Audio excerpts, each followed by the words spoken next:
বিশ্বাস করেন ভাই, বাংলাদেশের ছেলেদেরও খেলা দেখলাম, মেয়েদেরও খেলা দেখলাম। ছেলেদের খেলা দেখলাম যে ফলাফল, আজকে মেয়েদেরও সেম ফলাফল।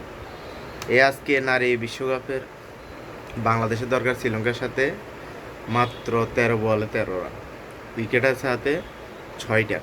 কিন্তু দিন শেষে কী হলো, বাংলাদেশ হেরে গেল। কয় রানে? 7 রানে। এই হিসেবে বাংলাদেশের অবস্থা। ছেলেদের খেলাও যে এই অবস্থা, মেয়েদেরও এই অবস্থা। মানে কোনো দিকে যে আমরা যারা ক্রিকেট প্রেমী বা খেলাপ্রিয় মানুষ, তারা কোনো দিকে বাংলাদেশ নিয়ে স্যাটিসফাইড হতে পারি না।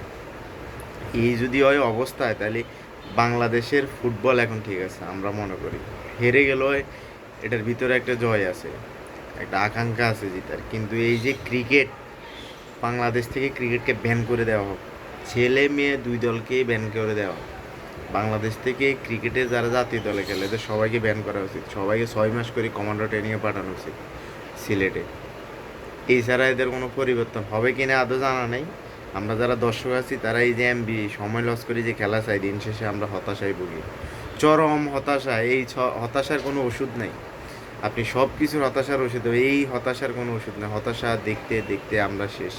আমরা অতিষ্ঠ হয়ে গেছি যারা ক্রিকেট প্রেমী এবং খেলাধুলা প্রিয় মানুষ আছি। এই যে ক্রিকেটের ফোন মারানি, আমরা অতিষ্ঠ হয়ে গেছি। একা ছিল ফুটবল, সেটা এখন বাংলাদেশ কামব্যাক করেছে, কিন্তু মনে হয় না ক্রিকেটে বাংলাদেশে কোনো কামব্যাক করার সুযোগ দিয়েছে।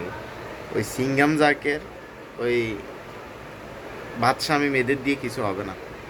ওদের দিয়ে আমরা আশা করি ওদের হতাশায় ভুগতে হবে, দিন শেষে হতাশায়। তো ছেলেদের খেলা দেখে পারলাম দিয়ে আজকে একটু মেয়েদের খেলা দেখতে বসছিলাম, যে বাংলাদেশের মেয়েরা আশা করি 204 রান, মোটামুটি ভালো একটা স্কোর।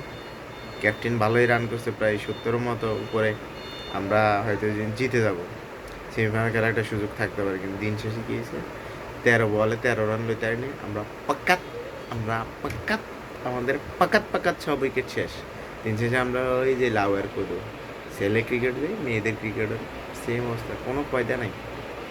এভাবে হবে না। হতাশ, এই হতাশার ওষুধ নেই কোনো। হতাশ।